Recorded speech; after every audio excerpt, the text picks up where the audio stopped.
परमेश्वर के वचन के अनुसार काम नहीं करते। Hallelujah, hallelujah, hallelujah. बोले यीशु मसीह की जय। बाइबल में लिखा गया है, तीसरे पद को आपने और मैंने क्या पढ़ा? पढ़िए।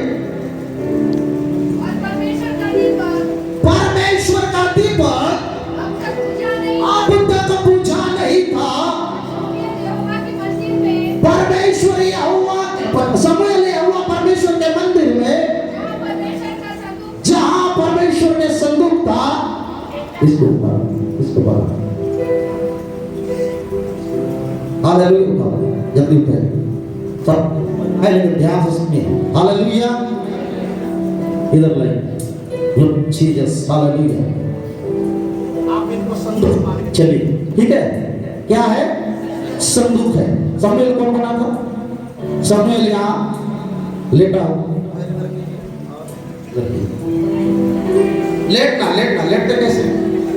ऐसा नहीं, ऐसा। हाँ, अब ऐसा लेटे। Hallelujah, hallelujah. बोले यीशु मसीह की। शमूएल बालक संदूक के पास लेटा हुआ था। आपको मालूम है सारी दुनिया पाप में है, इस्राएल पाप में है, याजक स्वार्थी हो चुके हैं, याजक के बेटे जो है वो जो है कुकर्म में अपने जीवन को फंसाए हुए हैं। लेकिन उस समय परमेश्वर की निगाहें एक ऐसे लड़के की तलाश कर रही थी जो परमेश्वर के वचन के करीब हो। Hallelujah, hallelujah. बाइबल बताती है मेरे प्रियो, परमेश्वर के वचन में लिखा है मंदिर के अंदर कौन था? शमूएल था। हालेलुया। सारे लोग मंदिर के बाहर थे, लेकिन परमेश्वर का बेटा शमूएल वाचा के संदूक के पास था, और वाचा के संदूक के अंदर में परमेश्वर का जीवित कलाम था। बोलो यीशु मसीह की, बोलो यीशु मसीह की। मैं आपको कहना चाहता हूं, जब आप वाचा के संदूक के पास रहते हैं, परमेश्वर आपसे बात करता है। हालेलुया। आप संसार में रहेंगे बात नहीं होगा, दुनिया में रहेंगे परमेश्वर आपसे बात नहीं करेगा। परमेश्वर कब बात करेगा? जब आप परमेश्वर की उपस्थिति में वाचा के संदूक के पास रहेंगे, तब परमेश्वर आपसे बात करेगा। Hallelujah, hallelujah. मैं आपको बताना चाहता हूं, ये वाचा के संदूक के अंदर में क्या था? खुदा के कलाम में लिखा गया है, जब सीनै पर्वत पर 40 दिन मूसा था, तब परमेश्वर ने पत्थर की 2 तख्तियों पर 10 आज्ञा दिया था। बोल कितना आ गया? कितना आ गया?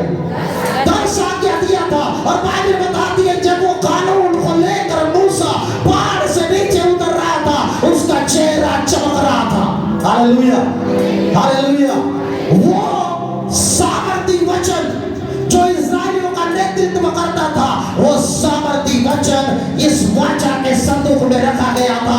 और शमूएल बालक ये वाचा के संदूक के पास लेटा हुआ था। और बाइबल बताती है जो शमूएल को जो है परमेश्वर ने बात किया। बोलो यीशु मसीह की। मैं आपको कहना चाहता हूं, यदि आप वाचा के संदूक के पास हैं, तो आपसे परमेश्वर बात करने जा रहा है। आज के सुबह इस वचन को आप सुनिए ध्यान से। खुदावंद आपके जीवन के अंदर में एक नया आपके जीवन में अभिषेक, रेवलेशन, एक नया सामर्थ, एक नया पावर परमेश्वर इस वचन के द्वारा आपको देने जा रहा है। मैं आपको कहना चाहता हूं, इस वचन को वाचा के संदूक के अंदर में परमेश्वर का वचन था। और बाइबल बताती है यहोशू की पुस्तक में उसका 3रा अध्याय में, 3रा अध्याय में जल्दी निकाले, उसका 3रा अध्याय। आप हालेलुया। 4 हो गए, 4 लोग हैं यहाँ। बाइबल बताती है यहोशू नबी की पुस्तक उसका 3रा अध्याय और उसका 14 और 15 पद को पढ़ दीजिए जल्दी। हाँ, हाँ, यरदन पार जाने को कुछ किया, और याजक वाचा का संदूक उठाए। चलिए हालेलुया। अब 4 लोग इस वाचा के संदूक को उठाइए, 4 लोग वाचा के संदूक को उठाइए। बोले यीशु मसीह के। उठाते कैसे? ऊंचे उठाइए। बोले यीशु मसीह की, बोले यीशु मसीह की। ये क्या है? वाचा के संदूक के अंदर क्या है?